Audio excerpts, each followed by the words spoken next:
It's your host, Rob, aka B-Ball Archives. And once again, I got the bum AJ up in the casa after a very satisfying 25-point victory over the Miami Heat. A lot to like about tonight. Good performances from Wemby, great performances from our bench rotation. Yep. But AJ, my dude, where should we start? A lot of good tonight. I don't know where to start, to be honest with you, because, man, talk about a game that I had circled on my calendar, especially after Bam's 83 points. And so you're going, all right, this should be interesting because Bam got 30 on us when he came to San Antonio. Let's see how we respond. Let's see what we do. We're on this win streak. But, dude, we just absolutely showed up. And not just one, two, three. Everybody showed up. And that was one of the best complete games. And it wasn't even close. Like, the thing was, it was just so, you could tell that, and they even talked about it on the telecast. Like, there's levels to this game, and these teams are not on the same level. And it was very, very apparent as soon as the first quarter got ended. You're like, oh, this is over. Yeah, I mean, it really felt like that from the very first play whenever Steph Castle threw that lob Yep. to Wemby to begin the game, and it was like, "Oh, okay, we're already starting with this. It's Area 51 right out of the gate. Okay." I see that this is one of those games, and when you also accompany that with the way that Fox started, he started Yep. 4 for 5, that quick 10 points in the first like 5 minutes. Just really a recipe for Miami to just kind of be going uphill the whole game, and that's realistically what you saw. So yeah, just a really great overall team win. Not only great play from Wemby. I guess we got to start there. I mean, it Sure. makes sense. Dude. I mean, I I, mean, like so many great lob dunks. Like like where do we start? Like he just but has another 5 block game. like it Like, just it's one of those things, Rob, where you like, I feel Wimby is just like either on the internet or he's following ESPN or he's hearing what everyone's talking about. And every time someone says something about Wimby not being defensive player of the year, not being MVP, he's like, hey, you should watch this game.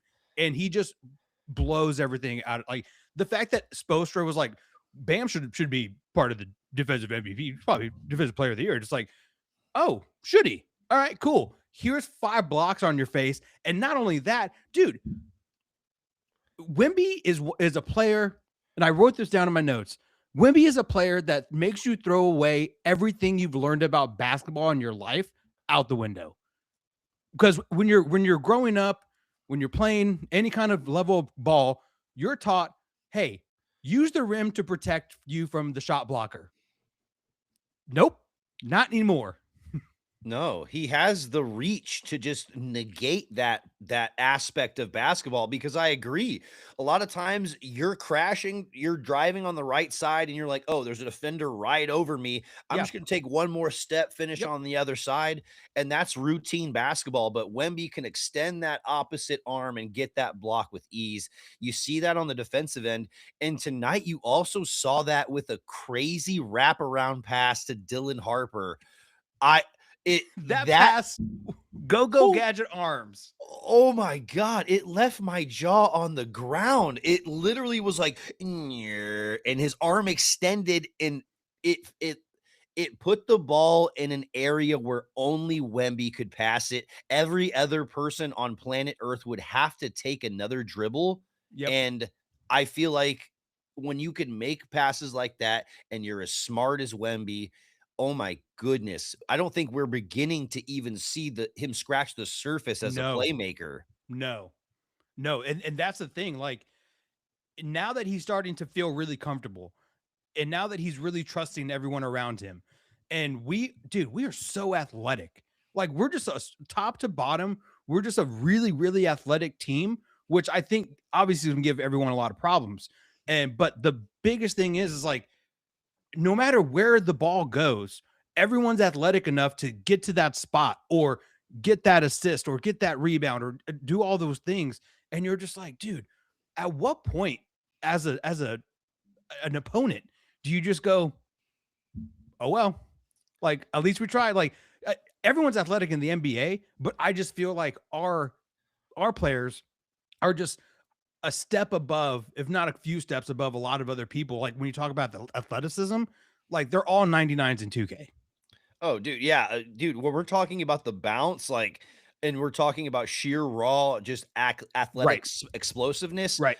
Carter Bryant displayed that multiple times tonight, and I think that he is a shining example of that Yeah. athleticism amongst our team. When you look at him sky as high as he did for that He block, it hung. He was just like, like I don't know what to do. I do not know how physics doesn't work against him in that way. Like, I literally don't know how he's able to achieve that. And even the dunk he had right at the end of the game, it Right. just looks like he has effortless Butter. springs. And it just makes me think when he has a more polished, refined offensive game combined with that Yeah. crazy offensive athleticism, Yep. I think that he's gonna be an absolute monster along with all of our other dynamic players. And that's the thing. Like watching Steph Castle, he did this thing, and I think it is like the second quarter or into the first quarter, one of the two.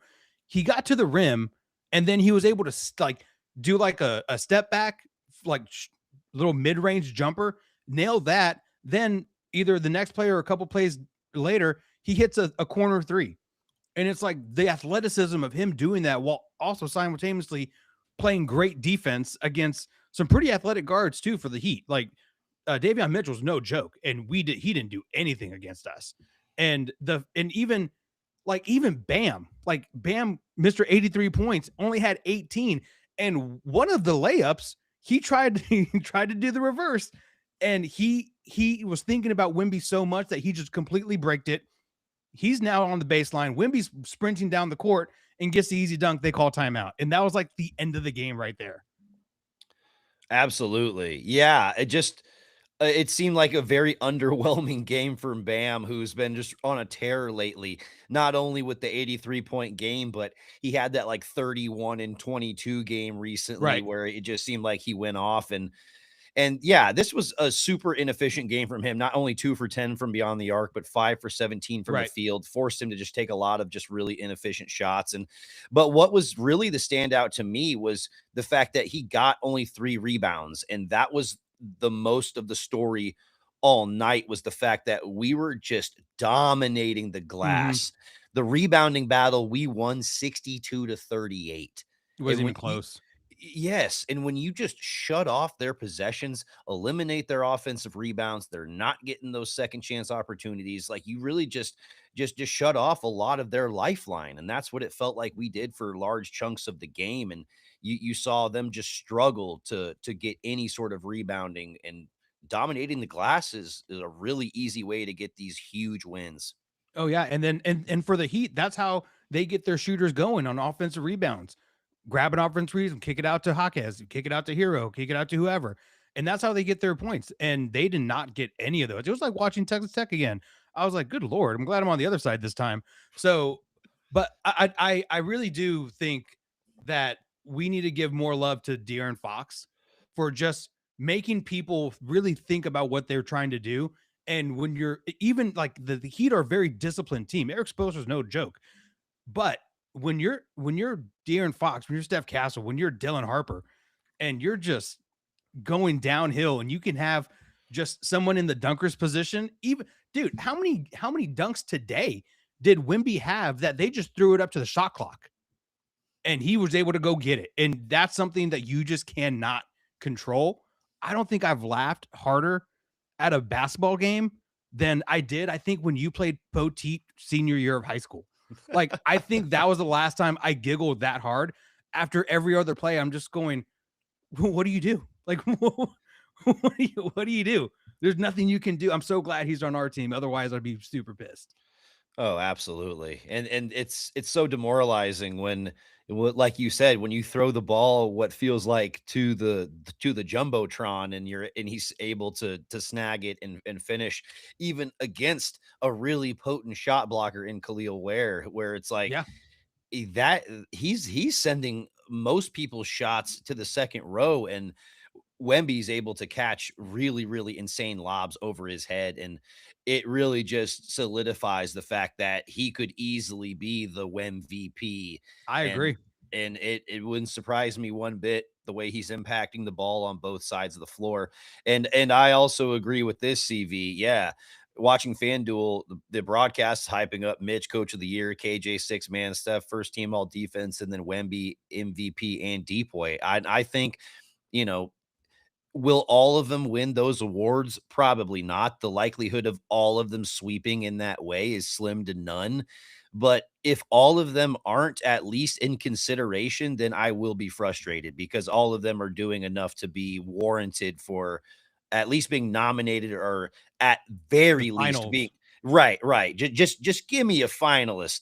Yeah, Just have them make the list. they need to. Especially, I mean, Keldon Johnson. Let's go there now.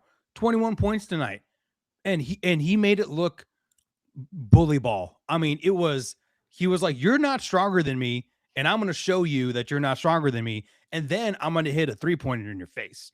And like that was just so much fun to watch because that was the crazy thing too. Like at the end of the third quarter, we had 2 minutes left in the game, and we had 100 points. And in that time, Wimby comes back on the court. Like that with this, we just have a barrage of guys that just hit you and hit you and hit you in different capacities, but they're all just on such a high level. And the only way you get to that is Mitch Johnson. Yes. That and I'm so glad you brought that up. It's keeping the rotation balanced, and that is allowing our bench to be so effective. Of course, we have a myriad of really talented basketball players, but he is keeping our attack well oiled and making sure that guys like Wemby aren't playing too many minutes and they're still being effective. Only 26 minutes tonight. And That's like you insane.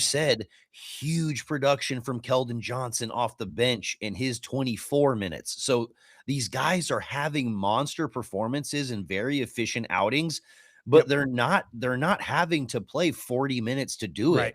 And I think that speaks volumes to how our rotation is gelling together and really maximizing our efficiency. When you look at we're first in points over the last couple of months, we're first in assists. It's no wonder why our offense is putting up 136 tonight. Yeah, we're almost getting numb to scoring this many points at this point. Like, how many times have we come on here? It's like Spurs have 130 plus. Like, we're just now getting kind of used to it, which is really crazy to think about because, like you said, we're not overextending ourselves. We're not going into a deep rotation, or we're not having Wimby try to like suck in wind and really get in there. But I mean, I think what's really interesting to me too is, you know, all, probably for the past what 2-3 months, it's been SGA MVP, Wimby MVP, and then all of a sudden Luca comes out of nowhere just because he's scoring the most points in the NBA, which is great, good for him. But what Wimby's what Wimby does on literally a play-by-play basis, every possession, Wimby is doing something, whether that's getting a rebound, whether that's blocking a shot, scoring a point, getting an assist, doing those oh no nos. Like he's doing everything, and that's something only if you're watching the game you can really understand, and you can tell the people who aren't watching the game because the people who are like Brian Scalabrine is going, dude's the MVP. You can't tell me otherwise. And then you have other people who are just watching box scores. It's like, yeah, but when we had a good game, 26, 14, whatever. But it's like, no, no, no. You need to watch what like that sequence where Castle threw him the ball. He caught it with one hand, gave it to Fox, and then Fox threw him an oop. Like only Wimby can make that play. That's it.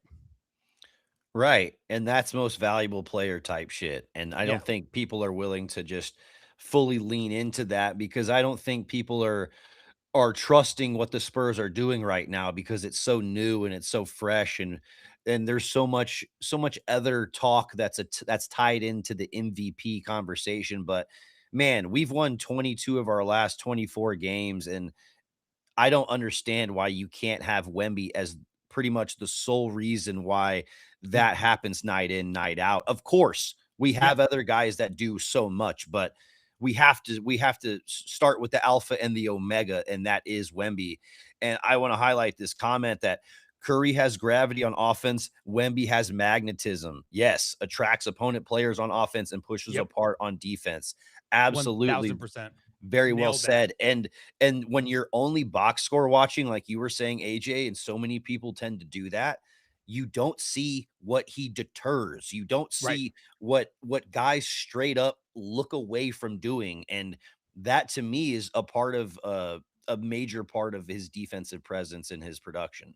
And he's so smart too. Like when he's in the paint, he's able to step out, get back in, step out, get back in. So he's not just sitting there getting defensive 3 seconds calls.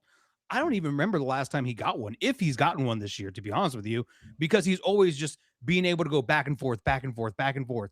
And then when you think that he's out, he's back in, he's blocking your shot. Like if you're Norm Powell tonight, what, like you just go home, pour yourself a glass of wine, turn on the TV and just say, you know what? I can't do anything about that. And it's okay. Yeah. Yeah. I mean, sometimes you just got to take that on the chin and move on. And, there's Like, plenty of times Norman Powell is the one doing the cooking, but definitely not tonight. it's just one of those, it's so it's just demoralizing. Like, of course, I'm not a tall guy, so I don't know what this is like. So most of my shots get blocked anyway because I can't get that high. But if I'm Norm Powell and I've done 1,000,000,000 layups, and every time I get to the release point and the rim's like right here and the release point's here, I'm probably going to make that layup more times than not. I'm not expecting somebody to block it because they literally have 6 inches to do so. Like that's how great he is.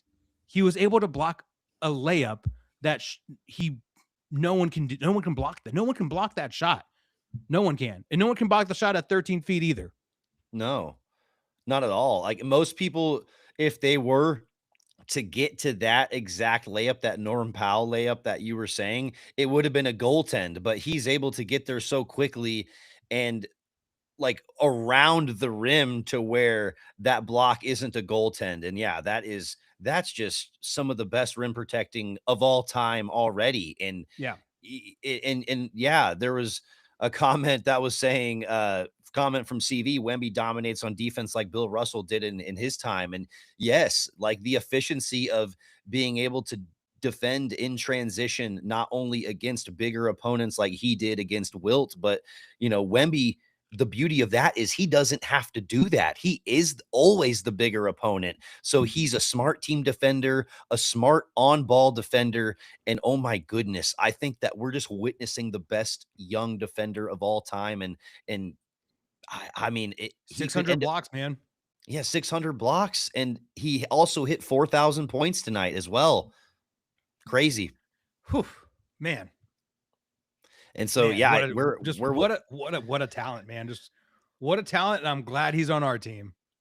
I'm so glad he's on our team. Yeah, absolute just stellar performance. I know we've been talking about him, but I'm just gonna drop the stat line from Wemby. 26 points, 15 boards, 5 blocks, plus 19 on the plus minus. Only 1 for 7 from 3, but still when you're affecting that many ways of Yeah, both rebounding, defense, all of that stuff. I can forgive the 1 for 7, but also I just would like to see him like sort of go to his playmaking a little bit more if he realizes the shot's not falling that night. But yeah, and he did. Like he yeah, he did go 1 for 7, but I mean the majority of his like points came from inside the paint. Like that's where he was getting all of his points. He had that 1 3 and then like the one at the top of the key. I think those were the only 4 points outside of the paint. So I mean that's exactly what you want. Like as someone who's been criticized literally his entire career. Granted, it's only been 3 years. Get your ass down low. Literally, if you didn't watch this game and you're thinking, well, he shoots too many threes, then you didn't watch the game. You just didn't watch the game. yeah, yeah, I agree. I think that and the threes he took were in rhythm and Yeah. generally open. And there was only one three that I took where I thought he took where he had a hand right in his face, and I was like, maybe we shouldn't have taken that three. But you know, his shot selection isn't the issue. It's just when he's catching so many lobs and he's able to dunk over every single person and and throwing him lobs is so easy that everybody from Carter Bryant to Harrison Barnes and Dylan Harper, Steph Castle, everybody can do it because his lob zone is massive Yeah. that it almost makes it a less than stellar play whenever he, takes one of those threes. But, at the end of the day, that's his three to take. He's our alpha and our omega. Yeah, and also when you see him do those things, it gets you hype. Like Steph Castle and Fox and all of them were just getting absolutely just hype about his alley oops and his blocks, and then that gives you the energy to go out and maybe knock a ball loose here and there, or pick someone's pocket, or get some cookies. Which we got a lot of cookies tonight, by the way. I was very happy with the way that Steph Castle was playing, and Fox had another steal. So, but I think we do need to talk about Dylan Harper, because Yeah, Dylan absolutely. Harper took took it to Bam, and you would never know that he was a rookie. Like the way that he was able to just go downhill, finish with the left hand over Bam, because it just makes me so happy. And then I think his signature shot right now is that the top of the 3-point line. I think right above the key. I think that's his 3-point shot, because he seems to like it and he makes a lot of them. Yeah, I think that spot and other spots, to be brutally honest. He's one of the guys that I feel like is just getting a little bit more comfortable as he's spending more time within his role within the rotation. And I agree. Carter Bryant, great minutes tonight. Solid 8 rebounds, 3 offensive rebounds led us in that category. And like we were saying earlier, the rebounding battle was really, really instrumental part of our win tonight. And I agree with the Dylan Harper with the 2 blocks, and one of them was a really satisfying Yep. just swat from behind, just bam. And I think that's such an underrated element of his game where people talk about his on-ball defense and his ability to generate steals, but he can get those chase down blocks and elevate and block Yep. guys that are 6'7", 6'8", 6'9", and Yep. all of a sudden, yeah, he's able to defend some larger opponents. Yeah, man. We hit that one out of the park. Honestly, like we hit that pick out of the park. This barrage of guards, and they're all super athletic, obviously, but they all do things a little differently. Like I feel Fox is like your finesse guy that wants to go to the rim, but he has this little mid-range little floater that he has that he can just stop on a dime, and you have to account for that. And then you have Castle, who's more of like a bull in a china shop type kind of guy. Like he's going to get in there, give you a euro, be a little hesitant, finish you with your layup. And then you have Dylan Harper, who's just like, I'm just going to get to the rim because I can. Like, and then on top of that, you have to deal with, depending on the lineup, either Vic or Cornette. And Cornette's been grabbing some lobs too. And then if they're not down low and someone's out in the corner, you got Vassell, Champagny, Barnes. Like, I don't know where you stop this team and how you do it, or where do you start? Because man, it's beautiful to watch right now. Honestly, I would not want to be coaching against this team right now because we are so dynamic. We are so dynamic and we can create so many opportunities, not only from three, but just slashing, driving, getting to the paint, and just really just eliminating every chance you had to win the game from so many different areas. And our 3-point shooting, I feel like, has been taking a step up recently. Oh, And for sure.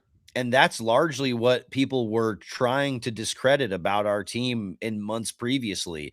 But Steph Castle over the last week or over the last 7 games, over 45% from three. Harrison Barnes over Huge. 48% from three over the last month or so. And you have Wemby shooting above league average for the last 2 months. And it's a situation where if this continues to go this way, I don't really think we have any flaws on either side of the ball. No, I don't think so either. And I think obviously everyone's been saying, well, their experience. Honestly, at this point, I think our athleticism trumps experience. I really do, because we're so athletic that I don't think it really matters how big the moment is, because even if the moment is big, it's you're still so much faster and you can jump higher and do all these things that, like, you wouldn't be able to do with like in certain experience type moments. And I just look at those things. I'm going, if we see the Thunder, if we see the Nuggets, it's hard for me to, it's really, really hard for me to believe someone's going to be able to beat us 4 times. The way that we adjust, the way that we're cerebral, the way that we're able to make adjustments and all this other stuff. And from going from one game to another, like think about when we last time we played the Heat was back in October and how different this game was. Like just going through tape, I think is one of the underrated things about this team. And once again, that's Mitch Johnson. Absolutely. That's Mitch Johnson through and through. And the fact that we look like a different team that quickly and we've experienced that amount of growth and we're able to beat teams in different ways speaks to just his ability to get this team to maximize its production. And I agree with you. If we're seeing teams like the Nuggets, I think that they have realistic ways in which they could beat us, but then we have the chess pieces to make that counter move and then say, "All right, what of it? Ball's back in Right. your court." And I don't know if they have the ability to make that third and fourth move against us. Maybe, guys like Jokic or, guys like Anthony Edwards are dynamic enough to go win a couple of games against us, but man, I really don't see anybody being able to handle us in a 7-game series. I mean, if Mitch wanted to, if let's say like we were struggling against someone in a series, if he wanted to, he could just go, Dylan Harper, you're going to start. Is that cool? Like, or he can go like, hey KJ, you're going to start this game because we need you. Like, there's so many things that he can go to in the lineup. Shit, he could even start our French connection if he wants to. Like, he could start that. Like there's like so many things that no matter what, like we can adjust, and I think that makes us so great. And that's why we're able to win so many games. I mean, we're 20 games from last year and we're not even done yet. Like the goal 60, and I think we're going to get to over 60. We easily could get to 60. And to expand on your point with our like dynamic lineups, and I also think that there's chances where we run 4 or 5 minutes of really sporadic, like Carter Bryant at the 5 small ball lineups to really confuse and Mm-hmm. throw teams off. And I think that would be an effective counterpiece as well. So yeah, Yeah. to just further your point, yeah, we have so many ways in which we can just kind of just really eliminate teams' ability to just be comfortable against us. Like if like okay, for I'll give you a perfect example. If we go up against the Nuggets and Jokic is on the court and we go to just like a NASCAR type lineup where we're just running the whole time, going back and forth, and Jokic has to run from free throw line to free throw line that entire time, dude. That's a way you can just kill his energy and then put Wemby in the game. Like those types of things that we will be able to see in a 7 game series. I'm really excited to see like what we do and how we adjust. But from game to game, I mean, part of the reason why we scored 134 points because we were running them out of the building. Bam, whenever he checked out, I think in the third quarter, he just looked spent, like tired, sweaty, just dude, like I can't stop. Like he was trying his ass off. And shout out to Bam, but man, you can't hang for 48 minutes when that happens. No, this isn't the Washington Wizards where you can just withstand them fouling you late in the game and you're still going to get your free throws up and feel like, "Oh, I'm not even that tired after that." Right. No. This Spurs team is going to wear you out when you're trying to protect the rim against so many people that are able to just get into the lane so effortlessly, whether it's, Dylan Harper just kind of slithering his way in there finishing, or it's Keldon Johnson just bowing and just going right through you. Like we can get into the paint in so many different ways. And then of course Wemby can just go over the top of you, whether you want him to or not. And he's starting to go through you now too. So good luck. Good luck. Right. Yeah, good luck with that. That was the final piece of the arsenal. And he's starting to really starting to pull those cards as well. So I feel like, yeah, and those are going to make those lob passes to Wemby even more viable because he can finish with contact. And, maybe bigs that have, 20, 30 more pounds on him still won't be able to affect him. And I think that's the reality we're going to see pretty soon. Oh, can't wait. Can't wait. I love it. Absolutely. But yeah, fantastic win tonight. Solid 25-point win against the Miami Heat, a team that really brings us a lot of trouble from time to time because of their physicality, but doesn't seem like that's a problem for us anymore. No, I think we're hitting we're hitting our peak, and we still have a long. Honestly, we still got a long way to go. I still think we can take this thing two or three more levels. I think so too. And I think that a lot of our role players are stepping up in a way that leads me to believe that, of course, we talk a lot about like Wemby and Castle and Harper Fox. We talk a lot about those guys, but, I think it really leads me to believe that our team is built for success when HB is stepping up and we have, Julian Champagny like being okay with only taking 4 shots in a game and being like, you know what? We're gonna really kind of need you to be a little bit more of a decoy tonight, where Right. we're gonna run you off screens, and the defense is gonna kind of key in on you a little bit, and then that's gonna open up our lob passes. And Yeah, so man. I think that when you have guys that are bought into that system, I think that it's just going to lead to success. So not only are the stars playing well, but damn, our role players look fantastic too.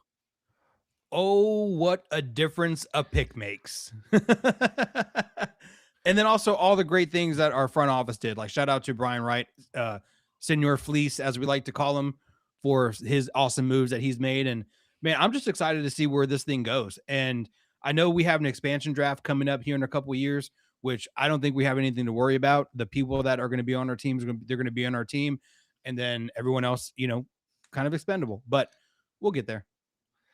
So I like that point. So if we were, let's talk expansion draft. Like if we were to keep, because they were saying expansion is we're keeping 6 players, correct? Is it six? I thought it was at least 6. It was 6 or 8. I couldn't fully remember. I've seen multiple numbers being floated around, and I don't think that number is finalized yet. So I think right now it's speculation, but if we were to keep 6, I think the 6 would probably be obviously Wembenyama number 1. I think that is obviously Yeah. where you'd have to start, but then I think you go Castle too. Oh, yeah, for sure. I think you'd have to go Castle too, and then to me, it's a toss up whether you go Fox or Harper, because I think both bring so much to your team. But if you're thinking long term, you probably end up going Harper. Yeah. I mean, I think it's definitely obviously Wimby, Harper, um, Castle, Bryant, KJ. Okay, so apparently, according to CV, it is 8. I wasn't 100% sure if that number Okay. was finalized, but So Wimby, Castle, Harper, Fox, Bryant, for sure. Like I think that settles it. And then KJ. I think KJ would be kept over Bryant, but I think it would be really close. And either way, with 6 guys at least, we're keeping both. Yeah. And then I mean, obviously Devin Vassell, if he's still around, and I mean, we just got to see. Also, we got to see who's going to be here after this season too. So like that's going to have a lot to do with it, and kind of see where we go from here. And then also with all the draft picks that we have too, like what does that look like? So it's hard to say now, but I would say for me, like those are the 6 names that I would love to stay. But at the end of the day, it's still a business, and I'm not trying to hurt anyone's feelings, but there are going to be some tough decisions that need to be made. Right. There's gonna be some tough decisions that are gonna be we're gonna have to make them, and some guys are not gonna end up in the silver and black at the end of the day. And Champagne may be one of those guys that we end up having to say goodbye to because he's going to be warranting a much higher contract than that $3 million that we're currently paying him. So, as much as I would love to sign him to another contract, Yep. I do think he is going to be worth more money in the future, and he's going to be owed that. So, Yeah. No, um, he like we've been talking about it all season. He's the next Spur to have a great Spurs career and then go somewhere because he's going to get paid a lot of money. And you know what? I want him to go. I don't want him to go, but I want him to make a lot of money because Right. I respect his game and what he brings to the team. But at the end of the day, I want him to stay and I want him to remain on a team friendly contract. Right. That's what I want. But Can we that's get like selfish. some USAA like NIL to help out with the Champagne contract? Right. I just Can we yeah. plant some trees for Champagne? Right. Can we get some kind of aspiration deal up in the No, we don't operate like that here in San Antonio. We No, don't. no, no, no. But yeah, it creates a log jam when you look at how much Fox is going to be making over the next handful of years and the fact that it's over 50 million, it just creates a lot of interesting questions. But you know what solves those interesting questions is Winning. winning championships. Yep. Yes, is just winning really meaningful games and making it worthwhile while you're in the moment and maximizing your production while you can, and we are doing that. And so, 1000%. yeah, it's all beautiful. 1000%. What heals all wounds? Winning. Oh, yeah. Yeah, and it could look like, "Oh, they overextended and paid, De'Aaron Fox too much, and they maybe gambled on this guard-heavy rotation," but you know what? It doesn't matter because we're winning basketball in a way we haven't in damn near a decade. Yeah, man. And also like that Fox contract, yeah, it's a high number for sure, but here in the next 2, 3 years, it's not going to be high at all. Like once this new what's it called CBA kicks in, dude, it's going to be a great number for us. Yeah, I don't think it won't be that alarming of a number, and I think the only thing that makes it kind of a little bit head scratching is because Steph Castle is getting so much better at a rate that is crazy, and he's gonna warrant a damn near max contract because of how good he is. Yeah, And he's going then to be first team all defense. Right, and it's gonna be like, "Holy shit, anyone that's on his caliber is going to be paid shitloads of money." And then same thing with Dylan Harper, and then same thing with Wemby. And then if Fox is also making that, then it just creates this, "Holy shit, where does the money come from, and how do we avoid living in the second apron?" And so I love having those good problems, but I think the only thing that can solve that is just really, really solid postseason success over the next 2 or 3 years. I don't think it's going to be a logjam. I think it's going to be it's going to work out essentially because they're like Wimby, Castle, Harper, they're in, 3 different year, like they're not all together like the Thunder. Like the Thunder I think are screwed here in the next like 2 or 3 years. When they got to pay everybody at the same time, I think, and plus they have all these picks, which is great. But if any of those picks fall into the lottery, you got to pay that rookie now a shit ton of money. So I think for us, the way that we're able to waterfall that and trickle it down a little bit makes it a little bit easier for us to digest. And then also, I'm sure there's something in the contract where, hey, De'Aaron, we're going to have a conversation about restructuring your contract. Now that you have, this success, maybe he wants to like take a little pay cut. Now that he's getting more into like, into his 30s and stuff. But we'll see. Like, I'm not the GM. I don't get paid that kind of money. I wish I did, but then I wouldn't have this great podcast with you. So, I think we have some time to think about it, but for now, I'm going to enjoy this win over the Heat. Absolutely. Yeah, it's fun. It's fun to bring up those hypotheticals and a lot of fun scenarios that could happen with Spurs basketball. But yeah, I think it's fun to exist in the here and now and just kind of just like we said earlier, we've won 22 of our last 24 games and we are absolutely cruising as an organization and could end up winning 60 games this year. And that it truly is a special kind of Spurs basketball that we just haven't seen in like we said about a decade. So regardless of who we keep in the expansion draft and regardless of who we need to restructure contracts around, I think it's important that we just realize what the Spurs are doing right here right now is special and let's get behind them. We got 10 games left, Rob. We What got do you 10. what's your prediction for the final 10? We did the first 10. What's your final 10? I think these last 10, the way that we are ramping up our production, it's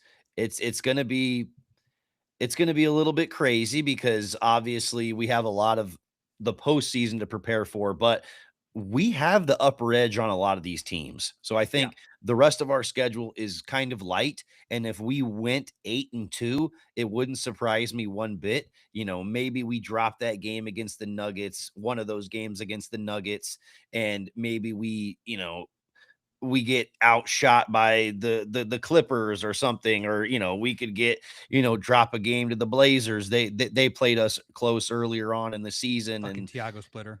right, and so it's I could see us maybe losing two of those games, but man, it would shock me if we finished 7-3. I'm going to be brutally honest. Yeah, I think the only game that I'm kind of nervous about, and not nervous, just the schedule sucks, and it's the back to back, but with Golden State and the Clippers.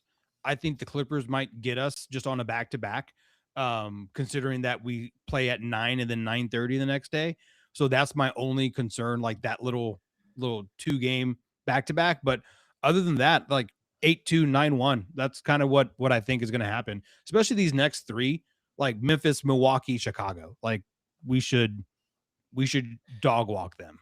Yes, it's gonna be clap, clap, clap cheeks, and yeah, I would shock me if anything else happened. And I agree with CV. Like we might sit Wemby both of those games against Denver to just try to throw them off, and He's to still try to. eligible though. I think he can. I think he can miss 3 more games. I think. I mean, if I would be okay with maybe we just sit him one and still maybe only give Denver Yeah. one look at him against Jokic, and as long as they had less footage, I'd be cool with that. But yeah, I do. If Wemby is still healthy, I do want to kind of make sure he is award eligible because he is a shoe in for defensive player of the year, and I do feel like he's a strong, maybe not the most likely MVP candidate, but absolutely has a chance to win. So yeah, I wanna see him at least be on that list. That'd be great. I would love it. Abs- Absolutely. Man, we're we're in a good spot. We're in a really good spot. Really good spot. we're cruising, my dude. It is fun times to be a Spurs fan, and a lot to be positive about. Whether it's the future, rest of the regular season, or it's potential playoffs, and um, I'm I'm super thrilled. Anything you want to get to about this game or anything Well, Spurs I Heat will related? say if you want to go to the Memphis game on Wednesday, tickets start at $6. So if you want to go see Wimby for $6 in Memphis, by all means, you should definitely do that. Maybe the Jackals can get out there; they can get through TSA. Yeah, I don't know how many Spurs fans are in Memphis, but hey, that's a hell of a deal. Sean and Jacob will find them. I guarantee it. Oh yeah. Well, that is a beautiful thing about Spurs fans is we always tend to find each other. Like you hear a "Go Spurs Go" in the faint night air, and you're like, wait a minute. I You're like, I oh my God, I know a crazy Hispanic Spurs fan. How did what? they afford it? Oh, it was $6. Oh, that makes sense. Oh, dude, if there was ever an ad for like those screen protectors that just Oh, like it's that shit right there. If there dude. was ever a fucking ad, it's that moment. What's funny is so I guess someone took a picture or whatever, and like they showed the people and they showed their face and stuff. I'm sure they're gonna get doxxed and all that. You shouldn't say that first of all, but also like that sucks. But like the husband looked like fucking Ti, like with his hat, like just some dude that like just didn't have his hat on straight, but he's just like yo. So I don't know. That was a crazy situation. It's a weird situation, but shout out to the Spurs for bringing mariachis during the Pacers game. I don't hate that one bit. I in fact I absolutely love it. Yeah, I support it wholeheartedly. yeah. Uh But other than that, man, I'm good. Do you have anything to get to? um dude, I do have to talk about this funny Wemby moment on the bench. Do you know what Yeah, you know what I'm talking about. What the heck? Yeah. What was he He was like, saying to Steph he was like, Castle I right was eating there? that like a crepe, like What was he saying to Steph Castle right there? dude, I have no idea. I have no idea, but I would love to figure it out. Or I would love for him to like not tell us, but just kind of giggle about it and be like, I'm not gonna tell you. All I know is the top comment on Instagram was the big booty Latinas are getting to Wemby. And it was hard for me to disagree with that based on what I saw in that 7 seconds. So I'm just saying, I don't know. Man, that's wild. Yeah. No, that was a hilarious. Whoever caught that, shout out to them. That was one of the funnier things I have seen in a long time. So, yeah, dude, these kids, like they're literally kids. They're you can tell that they're really tight. Like I think when we had the Michelle on our podcast, I was talking about this. They just seem like a pledge class, like a really tight college pledge class that do everything together. They recite the motto all the time. They're just kind of talking to each other like, oh yeah, like dude, this girl over here or whatever. Like they're just they come off as like just very genuine friends. And I mean, I would love it if they all went to Fiesta together and got to experience that whole thing. So yeah, man, this group's special. And one thing that's been floating around too, it got into our group chat, is this team versus the 2016, 2017 team. Yeah. I the Here's the big difference. That team was a great team. Tony, Danny Green, Kawhi, LaMarcus, Powell, great team. This team is way more athletic than that team. And I mean, it Kawhi would give this team trouble, but outside of that, like I think this team would absolutely find their spots, because you still have the Spurs way. They pass the ball just around the horn like no one's business, and then you add that to the athleticism, dude. That's a deadly combination. Oh yeah. Well, I mean, it's a fun hypothetical that was kind of thrown out there a little while back, like who wins that series, current team versus the 16-17 roster. But ultimately, like we're too dynamic now, and it would Kawhi be able to defend a lot of our young guards? Sure. Absolutely, he would be able to. And would Tony Parker be able to knife through the current defense and be able to create some really great opportunities? Absolutely. But I just think when I think about Pau Gasol and LaMarcus Aldridge trying to defend Wemby from doing what he is doing in lob threat situations, it's going to be Mhm. really difficult for them to even come close to stopping Victor in that way. So I'm not saying it would be a blowout or anything like that, but I just think that the current team probably wins by 7-8 solidly. Yeah, it would depend on like kind of what was going on too, and kind of what other rotation would look like. Because that was also Jonathan Simmons' year, man. So you got to keep that in mind too. Jonathan Simmons was on that team, so if he comes in and he can be dynamic too. So don't sleep on Jonathan Simmons. He could have dunked over Wemby if that game ever happened, but we're never gonna find out. So it doesn't matter. Right. That's certainly a fun hypothetical, but at the end of the day, I'm glad we don't have to think about our Spurs teams playing each other, and we can appreciate all of them wholeheartedly together. Um, but yeah, my dude, what a fantastic win tonight. Do you have anything other than or anything in the Spurs Heat realm Nope. to talk I'm about? good. I'm good. I saw what I needed to see today. And if you think Luca shooting 27 shots and scoring 32 points is MVP worthy, you should get your eyes checked, because that's what he did tonight in a loss. Wimby did this in 26 minutes in a win. Like he shouldn't be in this conversation. I'm sorry. He should. He should be number 3, but not number 2 or number 1. Yeah, and I think, and just looking at the Lakers as a whole, I mean, they've won 9 of their last 10 games, and that's really solid, and Luka's been a huge reason of why that's happened, and no one's trying to say Luka's not having a great season, but there's 2 sides of the basketball, and when you look at how Wemby is impacting both sides, there's no other option. And I know the Lakers were hot, but the Spurs are even hotter. And Yeah. so it's like, Yeah. how can you sit there and deny the greatness that's unfolding before you? That is Victor Wembanyama. And so, yeah, Do you, it's do you yeah. also want your MVP to be disqualified for a game because he got too many technical fouls? Like that's also a look too. Do you want the NBA? Does the NBA really want that? Because I don't think they do. Well, maybe they do. This is a different NBA nowadays. So Right. Adam Silver has no control over anything anymore. So maybe he does want that. Maybe we want some additional chaos. But yep. um, yeah. But I do have a blind rank for you, buddy.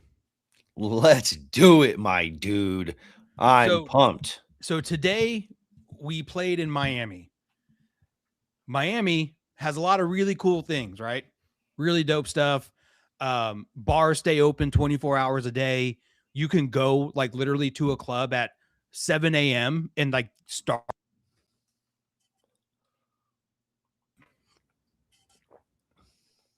Shoot, Oh, yeah, connection. I think we maybe lost your French connection for a second. Okay, here we go. I don't know what happened. So anyway, we're gonna blind rank one of my favorite television shows. We're gonna blind rank the characters. All right, you ready, Rob? Let's do it to it. Rank the Golden Girls cast Oh, Golden Girls cast. Oh my because goodness. it was based in Miami and it went on for 7 years, 180 episodes, and it's still on to this day. Like it's 2026 and this thing is on all the time.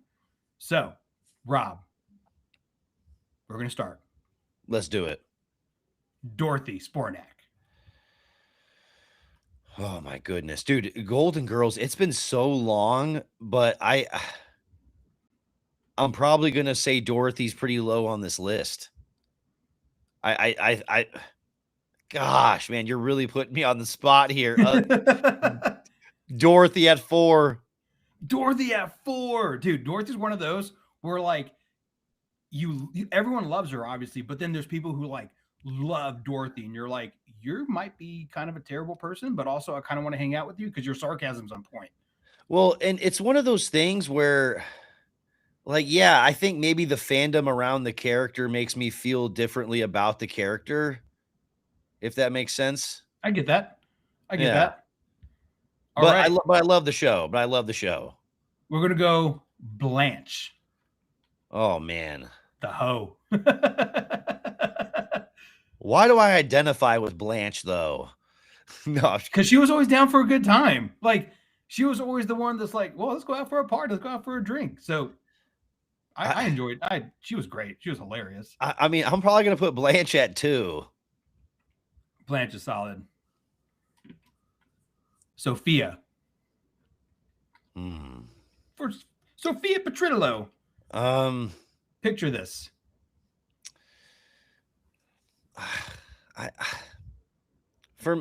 Honestly, I'm probably gonna end up putting Sophia at 5.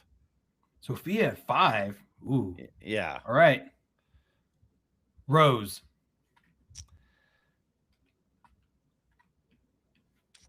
Okay, see, Rose is a character that I feel like I don't really remember a whole lot of, or am I misremembering the character? You're misremembering Betty White. Oh, no. I thought Betty White was was it okay, see, now I'm getting my Golden Girls mixed up. See, I thought okay. Okay, see, I completely yeah, I'm getting my Golden Girls mixed up over here because it's been a hot second. See, Betty White would have been my number 1, so Rose is number 1. Okay, Rose at 1. Got it. Perfect. So then I'm glad I left that number 1 spot open. So yeah, Rose at 1, Blanche at 2, 3 is wide open, Dorothy's 4, Sophia's 5. So there's only 4 Golden Girls, and the next person on the cast is Stan. So Dorothy's ex-husband is your number 3. I was gonna ask who the additional cast member was going to be, and I was gonna leave it open to somebody else, but that's a good pick. That's honestly, I haven't seen Golden Girls in it's probably been well over a decade. It's still holds up for one.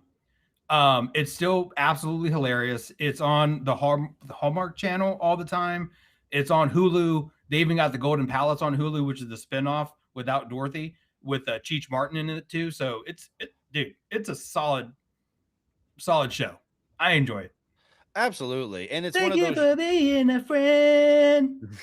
it's and it's one of those shows where you low key feel like you learned a good lesson. And I don't feel like there's enough shows like that where it's like you feel like you got something wholesome out of it to a certain degree. Absolutely. Absolutely. Yeah. I like that blind rank, my dude. And also, honestly, that made me go back in my memory so much further than I thought we were going to go back. But I appreciate that so far that I forgot Betty White. Her character was Rose. But see, like Shout out to them, dude. I just picture her as Betty White. I don't think of Yeah, her as well, because she was yeah. so big out after the show and because she was so much fun on the show because she played like this dumb blonde, but had like the biggest heart. Like it was just a really well written show. Everything about it was great. It's when TV was at its peak too, when it comes to sitcoms. So like, if you get a chance, everybody go back and watch it. Like even if you watch 1 or 2 episodes, it's worth a watch for sure. Oh yeah. We can't let that show die. No. AI cannot take over the Golden Girls. No. Absolutely not. Absolutely. But that is a dope blind rank, my dude. I appreciate you. I appreciate you coming in hot with that after the Spurs Heat game. Much, much needed. But everybody, if you are still in here, if you are still in here after the Spurs Heat breakdown, after that fun blind rank, after a little Spurs hypothetical, then you need to be here for dunks as well. So we're gonna stay here for dunks. Um, Well, don't turn that channel. yes. Because I had so many things I wanted to dunk on, and originally I was like, you know what, I'm not trying to be that petty, but I do have something that I do Please, need to please. dunk on. Um, I know that we've been dunking on like the whole Steve Ballmer thing and aspiration, and we've been dunking on that a lot lately, but I don't think we've been dunking on Memphis Grizzlies owner Robert Pera really enough. Oh, yes. Um, and Good call. I think that Good this is call. this is a situation that needs some light on it as well. He gets a lot of credit for being the youngest owner in NBA history, and he gets a lot of shine on him in positive ways. But he's CEO and owner of Ubiquity, and this is a company that produces a mass amount of like wireless antennas and stuff like that. And they are the main antenna communication system used by the Russian military. And essentially, they're using this to commit crazy amounts of drone strikes and essentially oppress a lot of Ukrainian people in ways that are literally being classified as crimes against humanity. Yeah. And I don't know why Adam Silver isn't cracking down on this or really just kind of condemning one of the league's owners for participating in literal war crimes. Yeah. And I read some of the Pablo Torre investigation, um, and there was some crazy quotes that literal quotes saying these Russian drones would be flying blind without these antennas. Like, oh, these drone strikes couldn't happen. Thanks, Ubiquity. It's like, are you Yep. fucking kidding me? And we're over here propping up Robert Pera like he's some awesome young owner of the future. It's like, nah, get dunked on, you fucking douche. Yeah, like Yeah. that's but also As your star player has guns in his pocket and beating up right. people at the mall. Yeah. And it's like, yeah, we're over here, talking shit about John Morant and stuff like that, but really, Robert Pera is the one that's really just coming with the heat. So Yeah, it's man. That's crazy. A yeah. paycheck's a paycheck, and I understand that we live in a capitalist market, but at what point do you kick on your morality and go, you know what, we can't do Yeah. Yeah. You're getting dunked on even though you're a Robert. I can't that? stand you. But you're not a Berto. No, you're not. Well, that's a good dunk, dude. That's a really good dunk, and I appreciate you bringing some light to that. I don't think a lot of people know. Mine's not as serious, to be honest with you, but it is a serious dunk for me because I'm going to dunk on myself, and here's why. I went to a housewarming party on Saturday. Had a great time. It was a lovely house. My two good friends, Tony and Ben, had a nice little housewarming party for themselves. There, there was a bartender, great bartender. Also, they had Chimmy's margaritas. Now, if you're not familiar with Chimmy's is a pretty big Mexican, it's called a restaurant ish, but it's a bar up in Lubbock, and they also have one here in Fort Worth. Great margaritas. The word back in the days that they made their margaritas with Everclear. Not the case anymore. So I had a few of those, and then like, you feel good about yourself, and everyone's like, well, now what do we do? It's like, well, it's 9 o'clock. I mean, could go home. We're in our mid-30s. And instead of that, we actually end up going to the bars. And we definitely went to the bars. And I had a great time at the bars. The bars were fantastic. Fun, fun, fun, fun, fun. What wasn't fun was Sunday. I am too old at this point to be staying out until 1:30 in the morning, drinking as much as I did, going out and yelling. I woke up, my voice was hoarse because I had to like, yeah, so the other day we were just out there. It was fun. What are you drinking? Like, I can't do that anymore. I can't. No one's got time for that. Yeah. And then on top of that, like I fell asleep in the Uber. Like, luckily I was turning on my street when I woke up, and I was like, oh, thank God. Otherwise that would have been awkward. So it was just one of those, like, I'm going to dunk on myself for just not realizing you're not in your 20s anymore and you need a full day to recover. So dunk on me.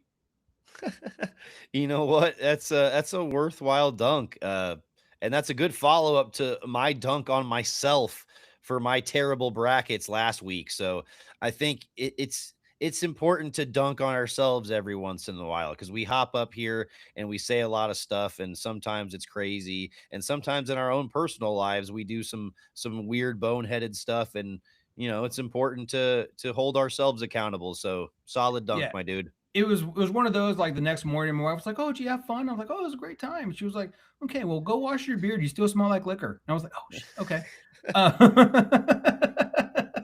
You're still But sweating it out. yeah, but also dunk on Chet Holmgren for saying that the MVP's runaway award in SGA is going to run away with it. I'm like, no, it's not. Stop it. You just don't want to say his name. So dunk on Yeah. Chet too, son of a bitch. Oh, it's always dunk on Chet. Yeah, as long as Wemby still hates Chet, it's gonna be People don't dunk on forget. Chet. Yeah. People don't forget. Yeah, that's always a good point. It's always appropriate for a dunk on Chet Holmgren. But it's always appropriate for a nice solid win against the Miami Heat, and that's what we saw tonight. And if you were here for the Spurs Heat breakdown, you were here for that fun blind rank and all of those wonderful dunks that you just heard, then we really appreciate you. We not only love you, but we love you hard over Hard. here. All of this is brought to you by Love You Hard TV and the wonderful people over at the In the Building podcast. Shout out to Mike, Rudy, Jose, and everyone over there at In the Building. Make sure you're following In the Building, but also Love You Hard TV. But make sure you're following us over here at the Baseline Bums podcast. We have a lot of great post game episodes on the way. We got a lot of great content, some fun guests lined up for the future. So stay tuned for more guest episodes. But that being said, we got a lot of fun stuff on the way regardless, whether you're here with us on the lives on YouTube, Instagram, TikTok, Twitter, the audio on Apple Podcast. We are literally anywhere and everywhere. Search Baseline Bums Podcast. We are not that hard to find. Nope. And we But love these 6 p.m. tip-offs too. Yes, we do. Yes, we do. We're not trying to wait until 9:15 until we play Sacramento on a Tuesday night. That's not what we're trying to do. So yeah, shout out to a 6 p.m. tip off for sure. Uh, but yeah, we're gonna be back here again sooner rather than later. We got a game 7 p.m. against the Grizzlies on Wednesday, and then we got a little bit of time off until we play a nice Saturday afternoon game against the Milwaukee Bucks. So a couple of very winnable games in the future, but we're going to be going live after both of those. So y'all stay tuned for a lot more Baseline Bums podcast on the way. And we're going to, we're going to end this episode the same way we end all episodes. And that's with a go. Spurs, Spurs, go. go. Happy birthday, Mom.